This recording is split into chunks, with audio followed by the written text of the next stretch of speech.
قریشی صاحب رحمۃ اللہ علیہ کو بولا کہ ہمارے پیر صاحب بنگلور کو آ رہے ہیں، موقع ملا تو آپ بھی تشریف لائے۔ حضرت بولے کہ بھائی میں ضرور آتا، میرا دعائی پیر ہے، وہ کیا بولے، میرا دعائی پیر ہے، مجھے جب سبق یاد نہیں ہوتا تو میں جا کر درخواست کرتا کبیر ہمارے واسطے تو دعا کر، اللہ تعالیٰ مجھے سبق یاد کرا دے۔ حضرت رحمت اللہ علیہ 12 مہینے میں ہی اس قرآن ختم کیا۔ کتنے مہینے میں؟ 12 مہینے میں، یہ رمضان سے لے کے وہ رمضان تک۔ اچھا ایک ضروری بات بولتا ہوں، حضرت رحمت اللہ علیہ کپڑے کیا کرتے؟ صابن سے دھوتے نہیں تھے۔ کون حضرت؟ بولو،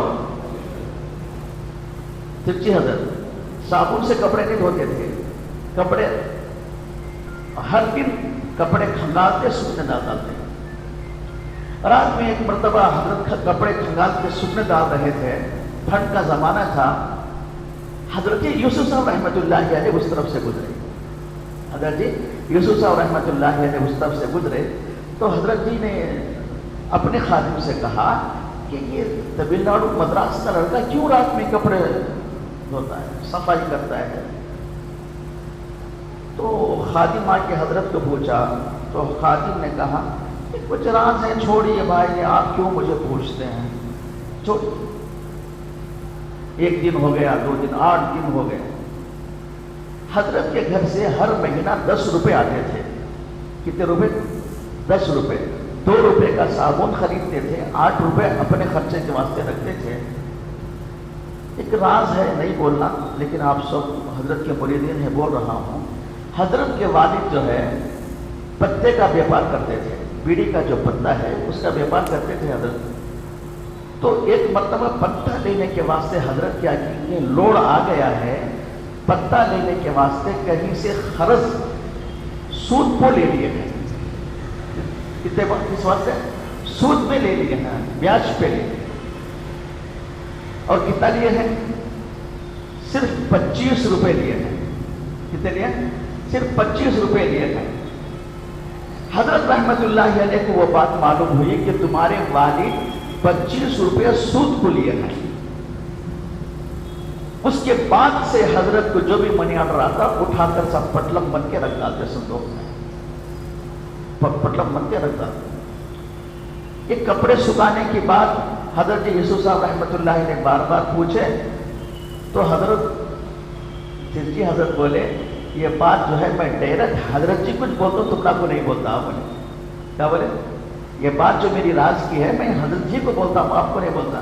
اب حضرت کے پاس گئے، جانے کے بعد حضرت کو ساری داستان سنائی۔ حضرت پہلے تو میرے والد کبھی سود پہ لے لیتے تھے، لیکن مجبوری کی وجہ سے 25 روپے سود پہ لے لیے ہیں۔ جب سے وہ سود کے لیے پیسے دیے ہیں اس کے بعد سے جو بھی مجھے منی آرڈر آتا ہے وہ منی آرڈر کو نہ میں ناشتے میں استعمال کرتا ہوں اور نہ میں صابن کے لیے استعمال کرتا ہوں۔ کپڑے کالے نہ ہوں، کپڑے کالے نہ ہوں، اس لیے میں روز کھنگال دیتا ہوں۔ اس ٹائم سے حضرت جی مولانا یوسف صاحب رحمۃ اللہ علیہ نے وعدہ کیا کہ جب تک تو ہمارے مدرسے میں ہے ہر مہینہ تجھے میرے طرف سے 50 روپے ملیں گے۔ کتنے ملیں گے؟ 50 روپے ملیں گے۔ حضرت جو 10 روپے جمع کرتے تھے رمضان کی چھٹیوں میں آئے، آپ کے باپ کو آپ نے پیسے لوٹا دیے۔ اچھا اس کے بعد کیا؟ یوسف صاحب رحمۃ اللہ علیہ کون ہے؟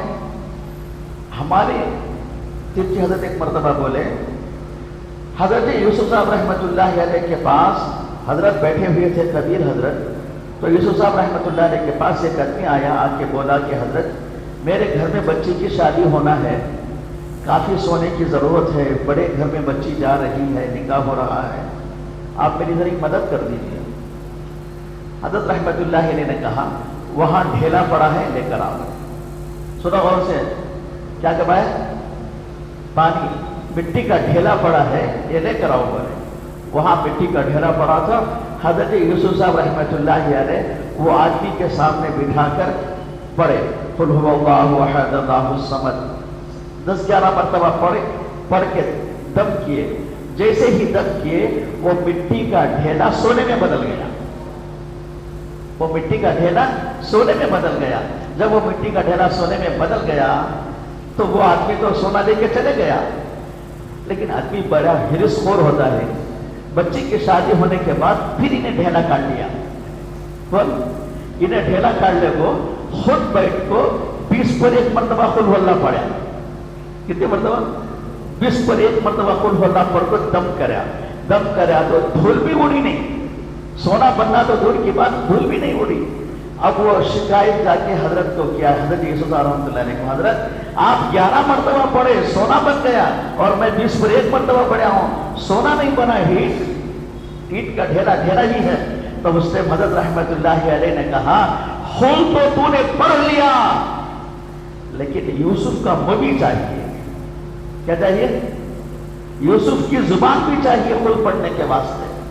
تو بہرحال ایسے بزرگوں کے ہاتھ میں ہمارے حضرت کبیر حضرت رحمۃ اللہ علیہ کی تربیت ہوئی. ایک راز کی بات بولتا ہوں اور ایک سنو. کبیر حضرت قرآن ختم کرنے کے بعد جلال آباد چلے گئے مفتاح العلوم پڑھنے کے واسطے. کہاں گئے؟ جلال آباد میں بہت بڑے اللہ والے حضرت تھانوی رحمۃ اللہ علیہ کے خلیفہ حضرت مسیح اللہ خان صاحب رحمۃ اللہ علیہ تھے. ان کے پاس گئے. جانے کے بعد حضرت جو ہے وہاں حضرت کے پاس خدمت میں رہے، مولوی بھی وہی ہوئے اور حضرت کو سرد کے لیے ملنے کے بعد حضرت رحمۃ اللہ علیہ اسی ٹائم بیعت بھی کر لیے. کیا کر لیے؟ بیعت بھی کر لیے، مرید بن گئے.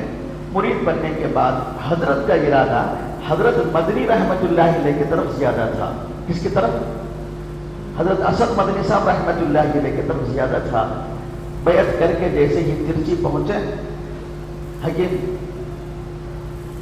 ترچی پہنچنے کے بعد اللہ سے دعا کی کہ اللہ میں تو حضرت سے بیعت کر لیا ہوں لیکن میرا ارادہ جو ہے نا حضرت مدنی کے اسد مدنی صاحب وغیرہ رحمۃ اللہ علیہ کے پاس کا ارادہ ہے. تو اس ٹائم رات میں حضور اکرم صلی اللہ علیہ وسلم خواب میں آئے. خواب میں آنے کے بعد مسیح اللہ خان صاحب رحمۃ اللہ علیہ کے ہاتھ میں سے ہاتھ نکال کر اسد مدنی صاحب کے ہاتھ میں ہاتھ. یہ ہمارا سلسلہ معمولی نہیں ہے. یہ عثمان معمولی لوگوں کے ہاتھ میں ہاتھ نہیں دیا ہے. جو ان کا ایک پیر اگر زمین کے اندر ہے تو ان کی نگاہیں عرش کے اوپر تھی، اتنے بڑے تھے.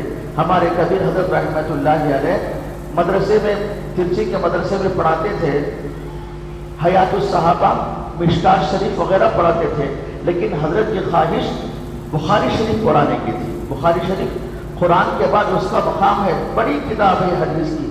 حضرت کا ارادہ ہمیشہ جو ہے بخاری شریف پڑھانے کا تھا.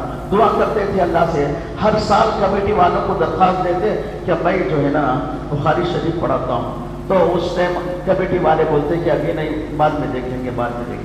حضرت کی عادت تھی، سمجھ میں آئی ہوئی بات؟ سمجھ میں آئی نا سب کو بھی؟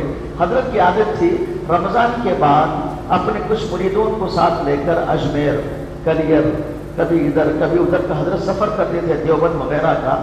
اتفاق ایسا ہوا کہ حضرت کلیر شریف گئے، وہاں جا کر رات میں قیام کیا. رات میں کلیر شریف میں حضرت نے قیام کیا اور رات میں دعا کر کے سو گئے اللہ تعالیٰ کچھ کرم فرما دے. تو رات کو خواب میں کلیر ہی کے اندر حضرت ثابت دیا کلیری رحمۃ اللہ علیہ حضرت کے خواب میں آئے. آنے کے بعد دودھ پلائے. کیا پلائے؟ دودھ پلائے. دودھ پلانے کے بعد بولے کہ احمد تو جا کر اب تیرے بستی میں بخاری شریف پڑھا، میں تجھے بخاری شریف پڑھانے کی اجازت بھی دیتا ہوں اور چاروں سلسلے کی اجازت بھی میں تجھے دیتا ہوں. اب دودھ جیسے ہی پلائے، تہجد کا ٹائم تھا، حضرت اٹھے تو حضرت کے یہ کلے میں سے جو ہے نا دودھ ٹپک رہا تھا. یہ دودھ ٹپک رہا. اب جیسے ہی حضرت کلیر سے ترچی تشریف لائے تو مدرسے والے خود آگے بڑھ کے حضرت کو بولے. پہلے حضرت ریکویسٹ کرتے تھے، اب حضرت کلیر سے جیسے ہی ترچی تشریف لائے تو ترچی والوں نے کہا کہ حضرت آپ جو ہے اس کے بعد جب تک بھی آپ مدرسے میں ہیں بخاری شریف آپ پڑھائیے. حضرت کو اجازت کی. تو ایسے ہمارے بڑے بزرگ تھے ہمارے اللہ والے. وہ بزرگوں کی نسبت اگر ہمارا تعلق اگر بزرگوں سے ہو جاتا ہے تو میرے بھائیوں دوستوں بزرگوں ہماری نسبت بھی اونچی ہو جاتی ہے. آپ حضرات جو ہے جس شخصیت کے بارے میں جڑے ہیں، عثمان حضرت کے نام سے جو جڑے ہیں، یہ بڑے بزرگ آدمی تھے. ان کے بارے میں کچھ بولنا میں اپنے آپ کو